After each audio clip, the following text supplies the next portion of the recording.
Hello नमस्कार साथियों, स्वागत है आप सभी का हमारे बीजी क्लासेज यूट्यूब चैनल के प्लेटफॉर्म पर। तो साथियों में आज आपके लिए लेकर आया हूँ राजस्थान जीके में बीएसटीसी से संबंधित महत्वपूर्ण क्वेश्चंस की श्रृंखला, जो आपके लिए बहुत ही इंपॉर्टेंट होने वाले साथियों, प्लस चतुर्थ श्रेणी के लिए भी बहुत ही इंपॉर्टेंट होने वाले साथियों। तो चलते साथियों, चलने से पहले जो अभी नए सदस्य जुड़े हुए इस चैनल से, वो अभी तक जिसने भी चैनल को सब्सक्राइब नहीं किया है वो चैनल को सब्सक्राइब कीजिएगा और वीडियो को लाइक और शेयर भी कीजिएगा साथियों। तो ये आज मैं आपके लिए 50 इंपॉर्टेंट क्वेश्चंस की श्रृंखला लेकर आया हूँ बीएसटीसी की, बहुत ही इंपॉर्टेंट होने वाले साथियों। तो चलते हैं पहले क्वेश्चन की ओर। पहला क्वेश्चन आता है हमारा कि 1920 में राजस्थान केसरी पत्र की शुरुआत कहाँ से हुई थी। बहुत ही अच्छा क्वेश्चन है आपके सामने। सूरत से, कलकत्ता से, वर्धा से या फिर दिल्ली से 1920 में राजस्थान केसरी पत्र की शुरुआत कहाँ से हुई थी। तो राइट आंसर क्या होगा? ऑप्शन नंबर सी हो जाएगा, यानी कि वर्धा से हुई थी। राजस्थान केसरी समाचार पत्र की शुरुआत कहाँ से हुई? वर्धा से, यानी कि ऑप्शन नंबर सी इसका राइट आंसर हो जाएगा। ठीक है, चलते हैं नेक्स्ट क्वेश्चन को। नेक्स्ट क्वेश्चन आता है हमारा कि राजस्थान की सबसे लंबी जल परिवहन सुरंग है। कायलाना उमेद सागर सुरंग, मानसी वाकल सुरंग, गड्डीसर अमर सागर सुरंग या फिर विजय सागर विजार बंद सुरंग। तो राइट आंसर क्या हो जाएगा इसका? ऑप्शन नंबर सी बी हो जाएगा, यानी कि मानसी वाकल सुरंग, यानी कि ऑप्शन नंबर बी आपका करेक्ट आंसर हो जाएगा। राजस्थान की सबसे लंबी जल परिवहन सुरंग कौन सी है? मानसी वाकल सुरंग। ठीक है, चलते हैं नेक्स्ट क्वेश्चन को। नेक्स्ट क्वेश्चन जो आपके सामने है कि खनिजों का अजायब घर किस राज्य को कहा जाता है साथियों? हरियाणा को, पंजाब को, राजस्थान को या फिर उत्तर प्रदेश को। तो इसका राइट आंसर क्या हो जाएगा?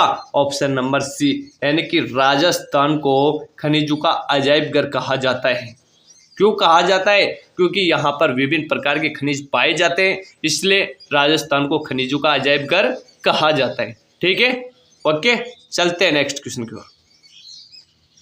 नेक्स्ट क्वेश्चन आता है हमारा कि प्रधानमंत्री फसल बीमा योजना कब लागू की गई?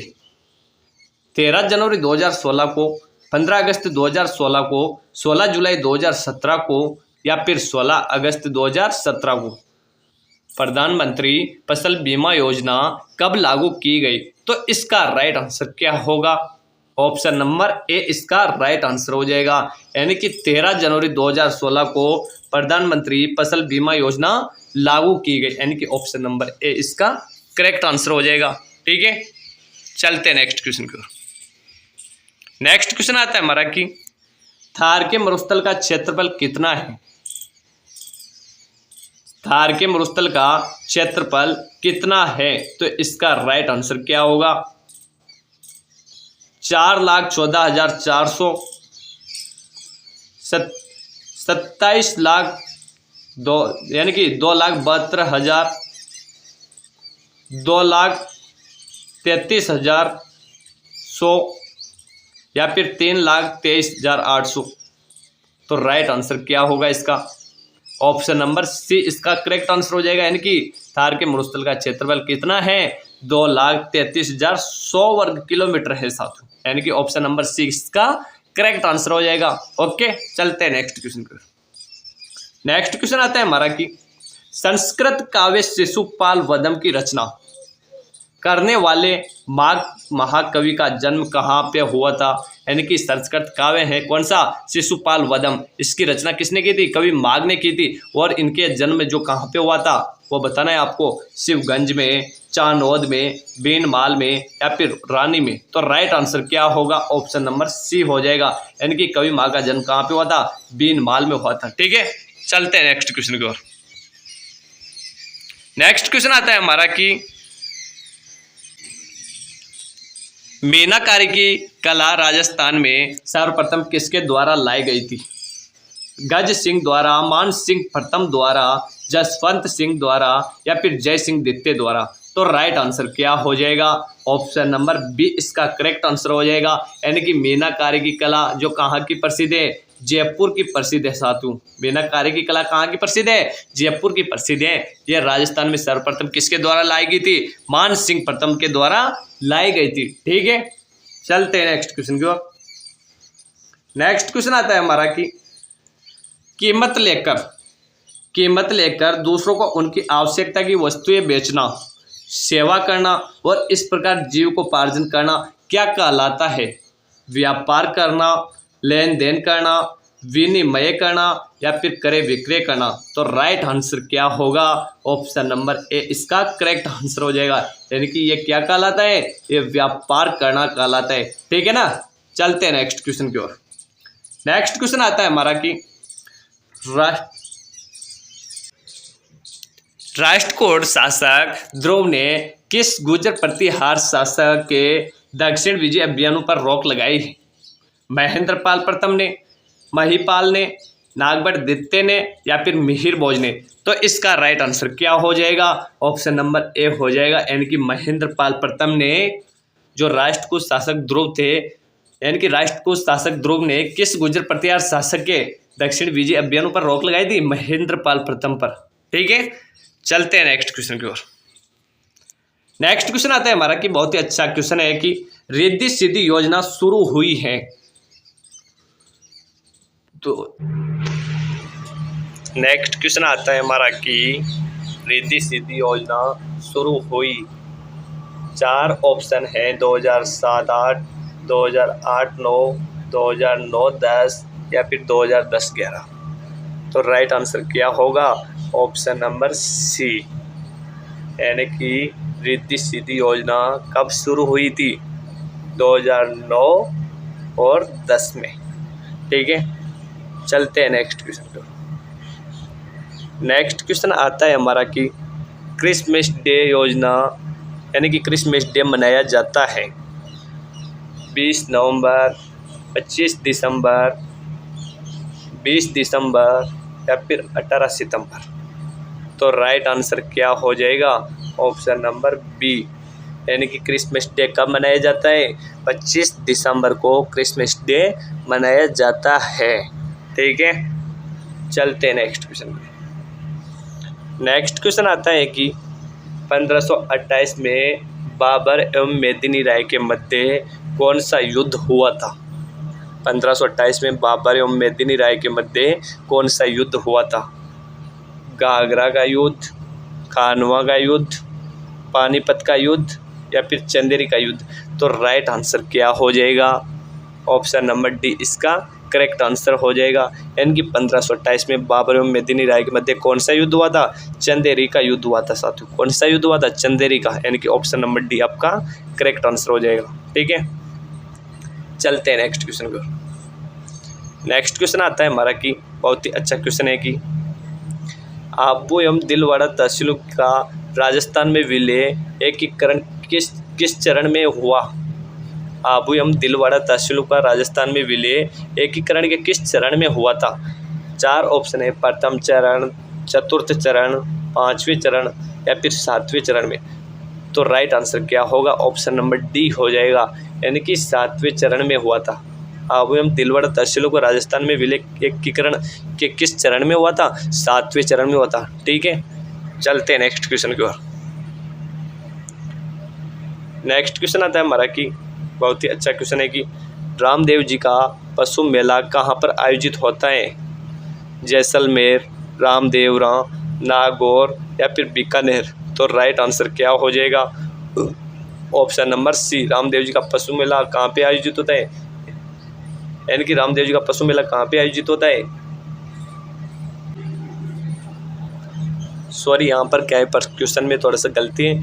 रामदेव जी नहीं है, यहाँ पर तेजा जी हैं। क्या है? तेजा जी। यानी कि तेजा जी का पशु मेला राजस्थान में कहाँ पे आयोजित होता है? वो परबतसर नागौर में होता है। कहाँ पे होता है? परबतसर नागौर में। यानी कि ऑप्शन नंबर सी इसका करेक्ट आंसर हो जाएगा। तेजा जी का पशु मेला कहाँ पे आयोजित होता है? परबतसर नागौर। ठीक है। चलते हैं नेक्स्ट क्वेश्चन पर। नेक्स्ट क्वेश्चन आता है हमारा कि मात्र मुंडालिनी का मेला किस स्थान पर पड़ता है? सिवाड़, रेवासा, पुष्कर या फिर रासमी। तो इसका राइट आंसर क्या होगा? मात्र मुंडालिनी का मेला किस स्थान पर पड़ता है? तो ऑप्शन नंबर डी इसका करेक्ट आंसर हो जाएगा। यानी कि रासमी, जो कहाँ पे है? चित्तौड़गढ़ में। ठीक है। चलते हैं नेक्स्ट क्वेश्चन की ओर। नेक्स्ट क्वेश्चन आता है हमारा कि बाबा का बांकड़ा व प्यारी क्या है? बेलों का नृत्य है, जेल में स्थित टापू है, खनिज उत्पादन का क्षेत्र है, या फिर पर्यटन स्थल है? बताइएगा साथियों कि बाबा का बांकड़ा वो प्यारी क्या है? तो राइट आंसर क्या होगा इसका? ऑप्शन नंबर बी इसका करेक्ट आंसर हो जाएगा। यानी कि ये जेल के टापू हैं, जिसमें सबसे बड़ा टापू का क्या नाम है? बाबा का बांकड़ा है, और सबसे छोटे टापू का नाम क्या है? प्यारी है। ये दो क्या है? जेल के टापू हैं। ठीक है, चलते हैं नेक्स्ट क्वेश्चन की ओर। नेक्स्ट क्वेश्चन आता है हमारा कि मोहम्मद साहब के नाती हुसैन इमाम के बलिदान की याद में मातम के रूप में मनाया जाने वाला मुसलमानों का त्यौहार है 12 वफात, शब बरात, बकरा ईद या फिर मुहर्रम? तो इसका राइट आंसर क्या होगा? ऑप्शन नंबर डी इसका करेक्ट आंसर हो जाएगा। यानी कि कौन सा त्यौहार मनाया जाता है? ये मुहर्रम मनाई जाती है। ठीक है, ऑप्शन नंबर डी इसका करेक्ट आंसर हो जाएगा। चलते हैं नेक्स्ट क्वेश्चन की ओर। नेक्स्ट क्वेश्चन आता है कि अरावली के किस बाग में रेतीली मिट्टी पाई जाती है? बहुत ही अच्छा क्वेश्चन है, कितनी बार एग्जाम में पूछा भी गया है कि अरावली के किस बाग में रेतीली मिट्टी पाई जाती है। साथियों 4 ऑप्शन आपके सामने हैं, उत्तरी बाग में, पूर्वी बाग में, पश्चिमी बाग में या फिर दक्षिणी बाग में। जो अरावली बीचों बीच निकल रही है, राजस्थान के बीचों बीच ये अरावली निकल रही है, तो इसके किस बाग में रेतीली मिट्टी पाई जाती है? यानी कि इस बाग में पाई जाती है, यानी कि अरावली के पश्चिमी बाग में रेतीली मिट्टी पाई जाती है साथियों। ठीक है, चलते हैं नेक्स्ट क्वेश्चन को। नेक्स्ट क्वेश्चन आता है हमारा कि निम्नलिखित में से कौन सा युग में सुमेलित नहीं है? नेगेटिव क्वेश्चन पूछा गया आपसे, क्वेश्चन को पूरा पढ़ना है कि निम्न में से कौन सा युग में सुमेलित नहीं है।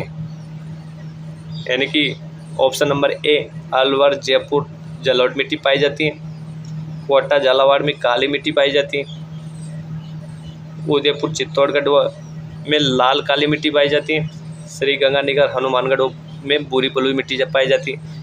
यानी कि इनमें से कौन सा युग में सुमेलित नहीं है? तो ऑप्शन नंबर ए भी सुमेलित है, बी भी सुमेलित है, सी भी सुमेलित है, लेकिन डी इसमें सुमेलित नहीं है। तो इसका करेक्ट आंसर क्या हो जाएगा? ऑप्शन नंबर डी, यानी कि श्रीगंगानगर हनुमानगढ़ में बुरी बलुई मिट्टी नहीं पाई जाती है। ठीक है, चलते हैं नेक्स्ट क्वेश्चन की ओर। नेक्स्ट क्वेश्चन आता है हमारा कि IIT राजस्थान कहाँ स्थित है? जयपुर, अजमेर, उदयपुर या फिर जोधपुर? तो राइट आंसर क्या होगा? IIT राजस्थान कहाँ पे स्थित है? ऑप्शन नंबर डी इसका करेक्ट आंसर हो जाएगा। यानी कि IIT राजस्थान कहाँ पे स्थित है? जोधपुर में स्थित है। यानी कि ऑप्शन नंबर डी इसका करेक्ट आंसर हो जाएगा। ठीक है, चलते हैं नेक्स्ट क्वेश्चन को। नेक्स्ट क्वेश्चन आता है हमारा कि किस रानी को रोटी रानी के नाम से जाना जाता है? बहुत ही अच्छा क्वेश्चन है कि किस रानी को रोटी रानी के नाम से जाना जाता है। 4 ऑप्शन है, रानी उमादेवी, रानी पद्मिनी, रानी जोधाबाई या फिर रानी हरकाबाई? तो राइट आंसर क्या हो जाएगा मेरे प्यारे साथियों कि किस रानी को रोटी रानी के नाम से जाना जाता है? कमेंट करके ज़रूर बताइएगा। तो ऑप्शन नंबर ए इसका राइट आंसर हो जाएगा कि रानी उमादेवी को रोटी रानी के नाम से जाना जाता है। और रोटी रानी के जो महल हैं वह कहाँ पे बनाए गए? तो आप मेरे को कमेंट करके बताइएगा कि रोटी रानी के जो महल है उमादेवी के वह कहाँ पर बनाए गए हैं। चलते हैं नेक्स्ट क्वेश्चन पर। नेक्स्ट क्वेश्चन आता है हमारा कि गढ़बेतली दुर्ग है मेहरानगढ़, तारागढ़ अजमेर, तारागढ़ बूंदी या फिर रणथंभौर? तो इसका राइट आंसर क्या होगा कि गढ़बेतली दुर्ग कौन सा है? इसका राइट आंसर हो जाएगा ऑप्शन नंबर बी, यानी कि तारागढ़ अजमेर। कौन सा है गढ़बेतली दुर्ग? तारागढ़ अजमेर है। ठीक है, चलते हैं नेक्स्ट क्वेश्चन की ओर। तो आज की क्लास का यहीं पे समापन करते हैं, मिलते हैं नेक्स्ट क्लास में। तब तक के लिए आप बने रहिएगा हमारे BG क्लासेज यूट्यूब चैनल के साथ। और जो भी सदस्य नए जुड़े हुए हैं, जिसने अभी तक चैनल को सब्सक्राइब नहीं किया है, वो चैनल को सब्सक्राइब कीजिएगा, वीडियो को लाइक और शेयर कीजिएगा, ताकि आगे की जो भी वीडियो मैं आप लेकर आऊँगा आपके लिए राजस्थान जीके की जो बेस्टी परीक्षा आ रही है, चतुर्थ श्रेणी परीक्षा आ रही है, इनसे संबंधित में जो राजस्थान जीके की क्लास आपके लिए लेकर आऊँगा उसका आपको नोटिफिकेशन मिल सके। इसलिए आप वीडियो को यानी कि चैनल को सब्सक्राइब कीजिएगा और वीडियो को अपने दोस्तों तक शेयर ज़रूर कीजिएगा और लाइक करना न भूलिएगा। ठीक है, तो मिलते हैं नेक्स्ट क्लास में। धन्यवाद सभी को।